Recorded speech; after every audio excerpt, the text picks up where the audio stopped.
हम एक practical example से समझते हैं। राजस्थान में एक शहर है कोटा, जहां पर सुपर थर्मल पावर प्लांट लगा हुआ है। यहां कोयले से बिजली बनाई जाती है। इस पावर प्लांट को स्टेट गवर्नमेंट ओन करती है। यहां पर टोटल 7 जनरेटर लगे हुए हैं जो मिलकर 1240 मेगावाट की पावर प्रोड्यूस करते हैं। हमने सिर्फ एक जनरेटर को शो किया है कॉम्प्लेक्सिटी से बचने के लिए। अब इस पावर को पूरे राजस्थान में डिस्ट्रीब्यूट करना है, जिसके लिए सबसे पहले जनरेटर का जो पावर आउटपुट है उसको एक ट्रांसफॉर्मर में फीड किया जाता है। इस ट्रांसफॉर्मर का नाम है स्टेप अप ट्रांसफॉर्मर।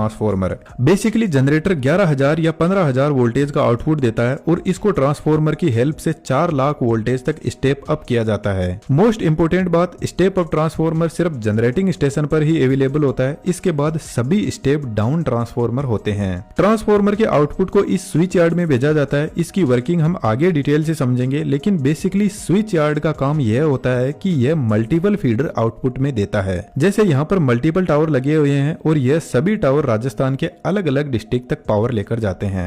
अब यह 400 केवी की लाइन है। मानकर चलते हैं कोटा से इलेक्ट्रिसिटी जयपुर में पहुंचती है और कोटा और जयपुर के बीच में लगभग 250 किलोमीटर की दूरी है। यदि हमने जनरेटर से निकले हुए 11,000 वोल्ट को सीधा ही जयपुर के लिए भेज दिया तो पावर लॉस की वजह से 11,000 वोल्ट 7 से 8,000 वोल्ट तक रह जाएगा। एक इंपॉर्टेंट बात मैं आपको बता देता हूँ, यहाँ पर कंफ्यूज मत होना। एक होती है पावर, जैसे कोटा में जनरेटर ने पावर जनरेट की 1240 मेगावाट और इस 1240 मेगावाट में इतने वाट होते हैं जो आप स्क्रीन पर देख सकते हो। यदि हम इसको 1000 से डिवाइड कर दें तो इतनी बिजली की यूनिट यह सभी जनरेटर मिलकर बना रहे हैं। अब बिजली कंपनी का यही टारगेट रहता है कि यह पूरी की पूरी यूनिट हमारे घरों तक पहुंचे ताकि वह हमसे बिजली का बिल ले सके। लेकिन मान लो जयपुर पहुंचते पहुंचते यह यूनिट सिर्फ 1 लाख ही रह गई तो यह जो ऊपर के 24,000 यूनिट थे यह तो रास्ते में खत्म हो गए, जिसकी वजह से बिजली कंपनियों को नुकसान होता है, क्योंकि इस नुकसान का पैसा हम तो देंगे नहीं। हम तो हमारे घर का मीटर जितनी यूनिट दिखाएगा उसी के पैसा देंगे। तो यह जो पावर का लॉस हो रहा है, इससे बचने के लिए वोल्टेज को बढ़ाया जाता है। एक्चुअल में पावर वोल्टेज और करंट का प्रोडक्ट होता है, तो पावर हमेशा फिक्स रहती है, लेकिन हम वोल्टेज और करंट को ट्रांसफॉर्मर की हेल्प से कम ज्यादा कर सकते हैं। तो जब हम वोल्टेज को बढ़ाते हैं तो करंट कम हो जाता है। अब ज्यादा करंट होता है तो ट्रांसमिशन लाइन का जो कंडक्टर होता है उसका टेम्परेचर बढ़ने लगता है